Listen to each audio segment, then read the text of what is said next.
కృష్ణాష్టమి రోజు evening vlog ఇది. Evening ఏమన్నా మేము ఒక రెక్లైనర్ సోఫా చూద్దామని చెప్పి స్టోర్‌కి వచ్చామన్నమాట. ఆన్‌లైన్‌లో కొన్ని చూసాడంట, అవేం నచ్చలేదు. సర్లే అని చెప్పి స్టోర్‌కొచ్చి చూద్దామని చెప్పని అనుకున్నాం. ఫైనల్‌గా ఈయనకు నచ్చింది. ఇంకా కలర్ ఆప్షన్ అది చూసుకుంటూ ఉన్నాడు. ఇంక ఈవినింగ్ కొంచెం సేపు మహేని తీసుకొని ఇంటికొచ్చాము. ఆ తర్వాత ఏమన్నా కొంచెం హోటల్‌కి అది వెళ్దాంలే అని చెప్పానని టిఫిన్‌కని వచ్చామన్నమాట.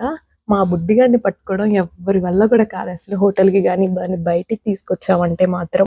అదే పిల్లల్ని ఏదన్నా రిలేటివ్స్ ఇంటికి తీసుకెళ్ళామంటే నోట్లో నుంచి మాట కూడా రాదు. ఎంత సైలెంట్‌గా కూర్చొని ఉండిపోతారో. అదే మనం ఎక్కడన్నా హోటల్స్‌కో లేకపోతే బయటికో ఎక్కడికన్నా తీసుకెళ్ళామంటే ఎంత గోల చేస్తారో అసలు. ఇంట్లో ఉన్నప్పుడు చేసే గోల కంటే అప్పుడు ఇంకా డబల్ చేస్తారు. మనం అస్సలు పట్టుకోలేం వాళ్ళని.